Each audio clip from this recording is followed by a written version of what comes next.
Bom dia. Nesse vídeo eu vou comentar sobre a Revolução de 1930.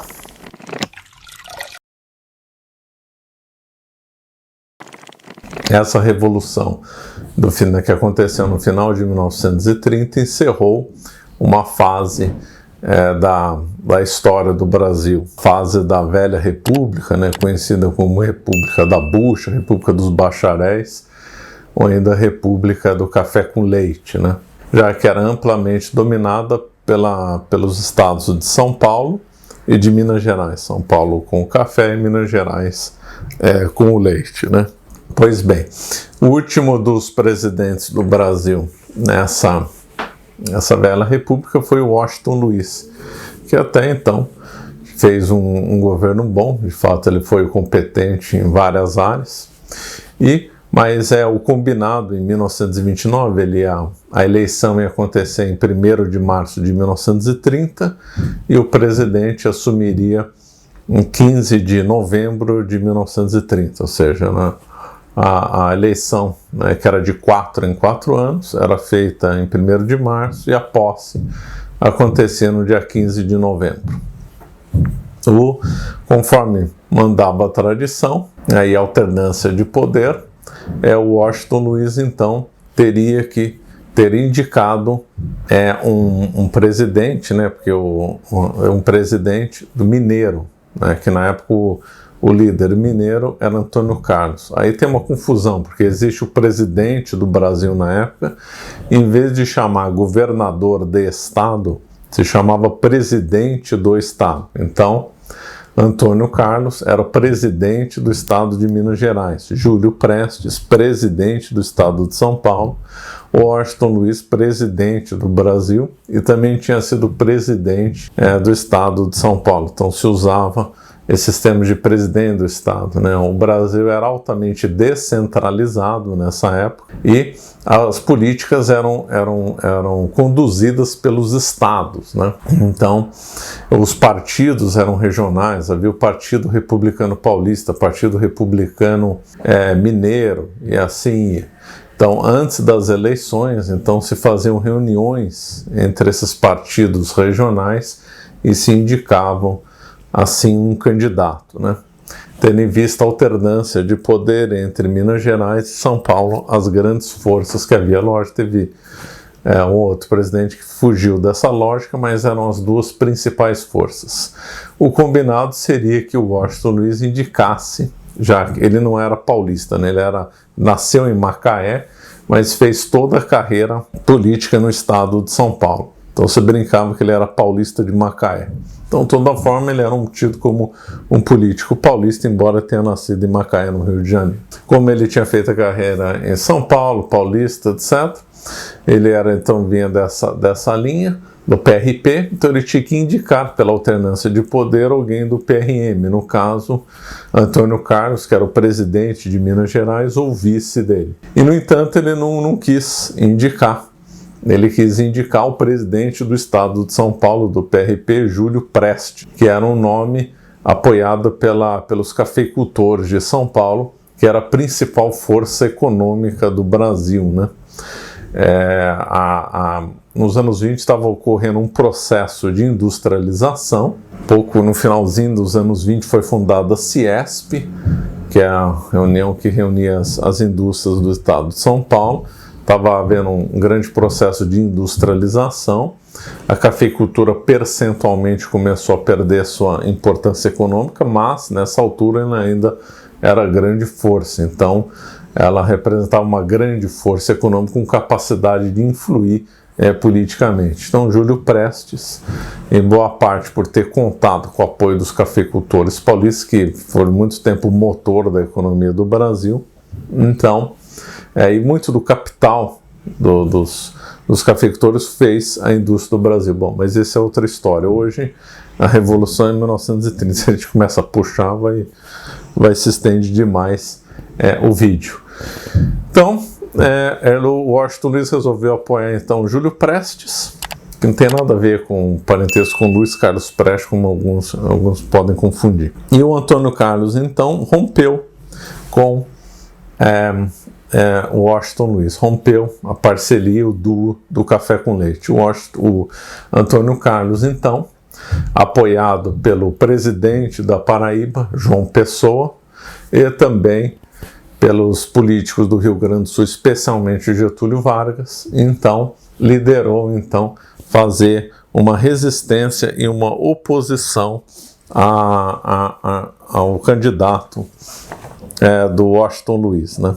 Essa oposição foi criada em agosto de 1929 e foi chamada Aliança Liberal, apoiada por 3 estados apenas: Paraíba, Minas Gerais e Rio Grande do Sul, e teria como candidato Getúlio Vargas, que tinha sido ministro do Washington Luiz e se apresentava já com uma liderança forte no sul do país. Todos os outros 17 estados, então havia 30 estados no Brasil nessa época, todos os outros 17 estados apoiaram Júlio Prestes, ou seja, a Aliança Liberal estava em minoria, né? Júlio Prestes era apoiado por 17 estados. O vice, inclusive, do Júlio Prestes indicado era o presidente da Bahia, né? Então estava com amplo apoio e Aliança Liberal com uma minoria. Na eleição, em 1º de março, na qual o Getúlio Vargas, em carta enviada para Washington Luiz e para Júlio Prestes, dizia que ele respeitaria o resultado da eleição. E nessa eleição de 1º de março venceu o Júlio Prestes. Acho que foi, não lembro quantos foram os votos, talvez mas o Getúlio Vargas recebeu bastantes votos, né? Não recebeu bastante votos, não foi assim uma vitória com ampla vantagem assim, mas de qualquer forma o Júlio Prestes venceu. Então, ele deveria então assumir o poder no dia 15 de novembro. Só que entre 1º de maio e 15 de novembro, alguns fatores levaram à revolta de 1930, né? Então, um deles foi a morte de João Pessoa, né? Político com projeção nacional, muito popular no Nordeste, mas assassinado por Dantas, que teve motivação pessoal.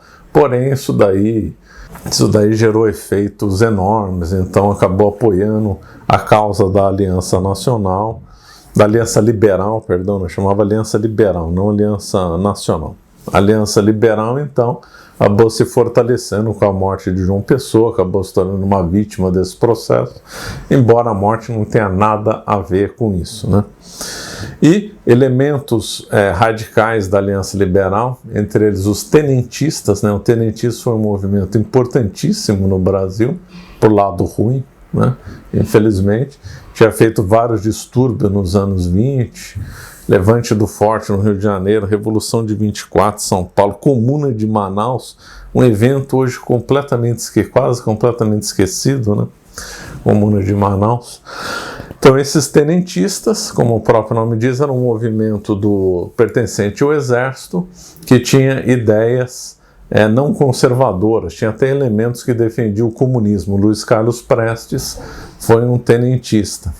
Então, eles tinham uma visão não conservadora de mundo, uma visão que colidia com a visão aristocrática que dominou o Brasil durante 30 anos, colidia, queria coisas assim mais modernosas, mais socializantes, né, para muitos, etc. Então esse grupo começou a estudar uma revolta, propôs então a Getúlio Vargas e outros líderes uma revolução a ser feita em momento oportuno, com o objetivo de impedir a posse de Júlio Prestes e instalar na força Getúlio Vargas no poder, ou seja, seria o famoso e clássico golpe de Estado. Um setor descontente da eleição, né, munido de poder militar, dá um golpe de Estado e coloca quem eles queriam lá no poder, né? Foi isso que aconteceu. Então, no dia 3 de outubro, começou a Revolução no Rio Grande do Sul, se estendeu para vários estados do Nordeste, houve morte, hein? Só em Pernambuco se diz que morreram 150 pessoas, então não foi assim uma revolta por telefone ou por telegrama, ou sem coisa. Existe uma mania no Brasil de dizer que é tudo resolvido na base do conchavo, que ninguém luta. Então isso aí foi mentira. Na independência do Brasil, foi mentira em 1930, morreu gente, né? Só em Pernambuco 150 pessoas, teve revolta em Minas Gerais, revolta no Rio Grande do Sul, os militares partiram para o assalto dos quartéis, iam mobilizando e tudo, embora eles estavam em minoria, como estavam bem articulados, conseguiram vitórias importantes no Nordeste, né, no sul do Brasil. Então, essas forças iriam ao Rio de Janeiro. Se esperava uma grande batalha em São Paulo, né, em Itararé, mas essa batalha não aconteceu porque houve um golpe de Estado, obviamente coordenado com esse movimento revolucionário, no dia 24 de outubro, quando os generais Tasso Fragoso, Mena Barreto e almirante Isaías de Noronha deram um golpe palaciano e depuseram Washington Luiz.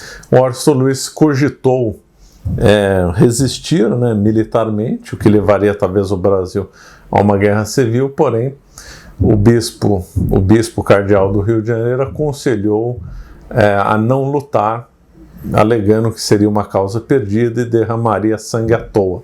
Então, ele pacificamente saiu do Palácio do Catete e foi para o exílio, e só ia voltar quando Getúlio Vargas não tivesse mais no poder. Essa foi uma exigência dele, né? Então, foi assim que foi a Revolução de 30. A Revolução de 30 é consequência de mudanças na sociedade brasileira, da industrialização, descontentamentos em relação à política aristocrática do café com leite, né? E coisas mais próximas, né? Foi um racha que houve entre o Partido Republicano Paulista e o Partido Republicano Mineiro, e também rachas locais. Aqui em São Paulo houve um racha também de elementos descontentes do Partido Republicano Paulista, fundaram outro partido, o Partido Democrático, que apoiou a aliança liberal que depôs o Washington Luiz, né? Maçonicamente, houve um racha na maçonaria. Então, por exemplo, o Marrei Júnior, que era maçom, era do PRP, então se bandeou para o lado do Partido Democrático. O João Pessoa também era maçom, conta-se que ele morreu, o caixão dele foi colocado, o corpo dele foi colocado em posição como deveria morrer um maçom. Então, não é que foi elementos, porque essa primeira república, a República Velha, era dominada amplamente pela maçonaria. Então não foi um movimento anti-maçônico e depois os maçons da primeira república. Sim, foi uma outra maçonaria, né, mais liberal, né, mais socializante, com ideias diferentes, né, com ideias supostamente modernizadoras, que então depuseram. Foi um lado da maçonaria contra outro, foi maçons contra maçons. E essa revolução, infelizmente, não que a República Velha tenha sido uma maravilha, mas foi melhor do que os governos do Getúlio Vargas, né? Aliás, no próximo dia 22, segunda-feira, nós faremos uma live sobre Getúlio Vargas. O objetivo desse vídeo foi contar um pouco como foi a Revolução de 1930. Então, obrigado. Se você gostou desse nosso vídeo, por favor, se inscreva no nosso canal e nos siga nas redes sociais. Obrigado.